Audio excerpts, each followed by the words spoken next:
আল্লাহ নবীকে বলছেন তুমি বলে দাও কুল হুয়াল্লাহু আহাদ, বলে দাও যে আল্লাহ এক। কি আল্লাহ এক, এই কথাটা তো খুব সহজেই পাওয়া যাচ্ছে যে আল্লাহ এক, কিন্তু এটাকে বার করতে তো হবে যে আল্লাহ এক। কেমন করে জানবো যে আল্লাহ এক? যার ইবাদত করতে হবে। আমরা নিজে নিজের গবেষণা করলেই আমরা নিজে নিজে বুঝতে পারবো যে মখলুক আর আল্লাহর মধ্যে পার্থক্য। আর আল্লাহ কে, এটা আমরা চাললে কিন্তু বুঝতে পারবো, নিজ নিজ যদি আমরা একটু গবেষণা করি। আমাদের নিজস্ব কমসে কম নিজের বডিকে যদি চিন্তা ভাবনা করি, চোখ, মুখ, হাত, পা, নাক, কান, যা কিছু আল্লাহ দিয়েছেন, মায়ের পেট থেকে যখন আল্লাহ তাআলা মায়ের পেটে রেখেছিলেন তখন খুব অন্ধকার জায়গায় একেবারে সুন্দর স্বচ্ছ করে কোথায় কি লাগবে, কি দিতে হবে, কি খাবে, কোন জায়গায় কি দিতে হবে, কে কোথায় বসবাস করবে, কে কি করবে, সব আল্লাহ তাআলা একবারে কমপ্লিট করে আল্লাহ তাআলা ওখানে সৃষ্টি করে আল্লাহ তাআলা নিষ্পাপ করে দুনিয়াতে পাঠিয়ে দিয়েছেন। এইখানে চোখ দিয়েন, এইখানে মুখ দিয়েন, এইখানটাতে নাক দিলে ভালো হতো, দাঁত এইখানে দিলে এরকম ভালো হতো, দাঁতগুলোকে এরকম দিলে ভালো হতো। এ পরামর্শ কে আমরা আল্লাহকে দিয়েছিলাম? কেউ দিয়েছি? আল্লাহ তাআলা নিজেই সেটাকে ভেবে, নিজেই দয়ালু, কার কি লাগবে, কাকে কি দিতে হবে, কে কি খাবে, কে কি পড়বে, কে কোনখানে বসবাস করবে, কার কি প্রয়োজন, শুধু মানুষ বলে নয়, সারা বিশ্ব জগতের মখলুককে যদি আমরা চিন্তা ভাবনা করি তো কার কি খুর লাগবে, কার হাত লাগবে, কার পা লাগবে, কার নখ লাগবে, কার কি লাগবে, সব আল্লাহ, কার ডানা লাগবে, সব সুব্যবস্থা করে দিয়েছেন। কেউ পরামর্শটাকে আল্লাহকে দেওয়া হয়েছিল? বিনা পরামর্শতে, বিনা চাহাতে আমার সমস্ত প্রয়োজনগুলোকে বা সারা বিশ্বের মখলুকের প্রয়োজনগুলোকে আল্লাহ দিয়েছেন। এরই নাম আল্লাহ। কার নাম আল্লাহ? এরই নাম রব। তাহলে এক কথা, এই রব কথাটাকে চিন্তা ভাবনা করতে গেলে আমাদেরকে এখন গবেষক হতে হবে। কি গবেষক? যে সারা বিশ্ব জগতের মখলুকের চিন্তা দেখবেন, যে যা পেয়েছে, যে যা পাবে, যা কিছুই করবে কোনো একটা পরামর্শের মাধ্যমে বা কোনো কিছু ইয়ার মাধ্যমে কিন্তু পাচ্ছে। কিন্তু আল্লাহকে কেউ পরামর্শ দেয়নি। আল্লাহ বিনা পরামর্শতে, বিনা চাহাতেই আল্লাহ তাআলা আমাদেরকে দান করেছেন। আর সেই আল্লাহর মখলুকের মধ্যে আমাদেরকে পার্থক্য করতে হবে যে আল্লাহ তাআলা কে, আল্লাহটা কে। তাহলে এই গুণটা সারা বিশ্ব জগৎ খুঁজলেও পাওয়া যাবে।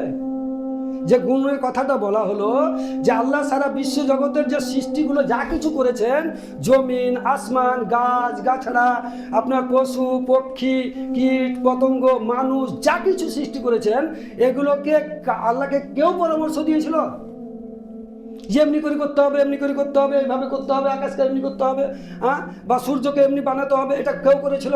কেউ বলেছিল? আল্লাহ বিনা চাহাতে আল্লাহ দিয়েছেন। আর এই গুণটা সারা বিশ্বের কাউরি কাছে পাওয়া যাবে? যখনই পাওয়া যাবে না, খুঁজাখুঁজি করতে করতে করতে করতে তখনই আমাদেরকে সেই আল্লাহকেই খুঁজতে হবে। সেই আল্লাহকে খুঁজে সেই আল্লাহর উপরে আমাদেরকে একত্ববাদ হতে হবে এবং সেই আল্লাহকে আমাদেরকে ডাকতে হবে। সেই আল্লাহকে, সে আল্লাহকে চিনবো কেমন করে?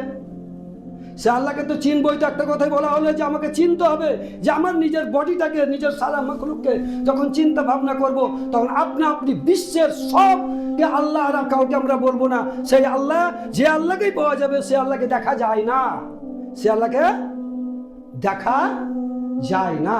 আর যে আল্লাহগুলো যা হয়তো যাকে আমরা মনে করছি, যে হয়তো কাউকে হয়তো কোনো জায়গায় সেজদা করছি, সেগুলোকে আল্লাহ বলছি বা হয়তো ইবাদতকারী মনে করছি, দেখা তো যাচ্ছে। তাহলে যে জিনিসগুলোকে দেখা যাচ্ছে, আল্লাহর দেখা পাওয়া যাবে না। না দেখে আল্লাহর ওই নিয়ামতগুলোকে স্বীকার করার নাম, সেটা হচ্ছে আল্লাহ মানা। আল্লাহকে চেলে আল্লাহকে বার করে নিতে হবে। সেটা কোথায় বার করা হলো? আমরা প্রত্যেকেই জানি ছোট্ট সূরা, যেটা হচ্ছে সূরা ইখলাস, অর্থাৎ কুল হুয়াল্লাহু আহাদ আল্লাহুস সামাদ লাম ইয়ালিদ ওয়ালাম ইউলাদ ওয়ালাম ইয়াকুল লাহু কুফুয়ান আহাদ।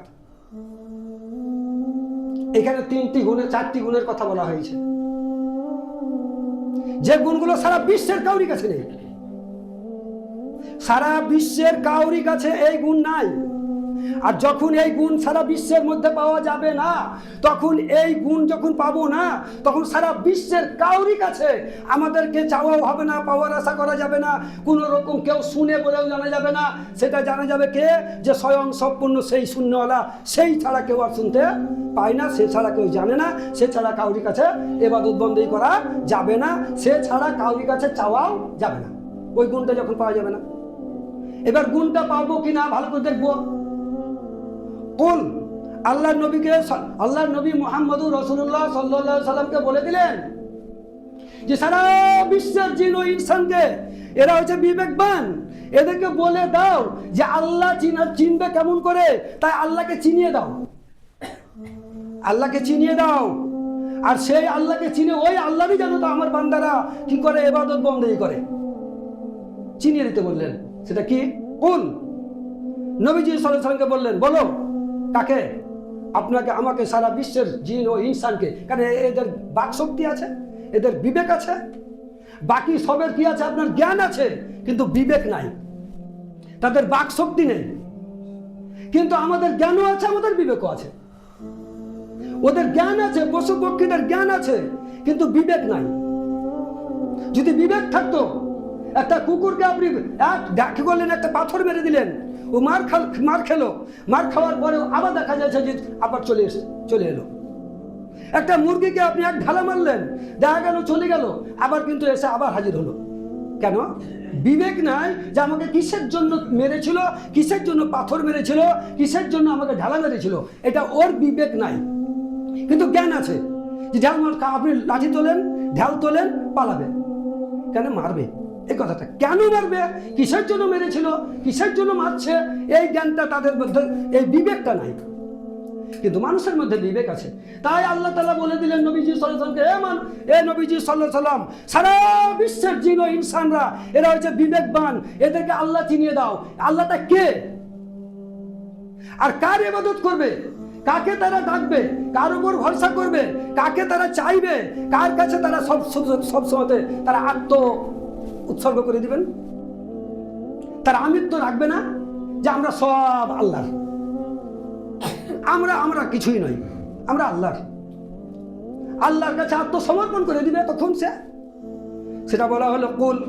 আল্লাহ নবীকে বলছেন তুমি বলে দাও, কুল হুয়াল্লাহু আহাদ, বলে দাও যে আল্লাহ এক। কি? আল্লাহ এক। এই কথাটা তো খুব সহজেই পাওয়া যাচ্ছে যে আল্লাহ এক, কিন্তু এটাকে বার করতে তো হবে যে আল্লাহ এক। কেমন করে জানবো যে আল্লাহ এক? যার ইবাদত করতে হবে।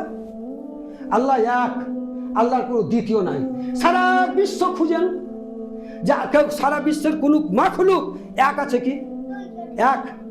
গাছেরও কি হচ্ছে, গাছের ফলমূল হচ্ছে, আবার হচ্ছে ফল পড়ছে, বীজ পড়ছে, গাছ হচ্ছে, তাহলে অনেক হচ্ছে, পালের পাল। মানুষেরও কি হচ্ছে, এক হয়ে থাকে না। আদম আলাইহিস সালামকে আল্লাহ পাঠিয়ে দিলেন, তারপরে এক হলো না, অনেক বাচ্চা কাচ্চা হয়ে গেল, পাল বেড়ে গেল।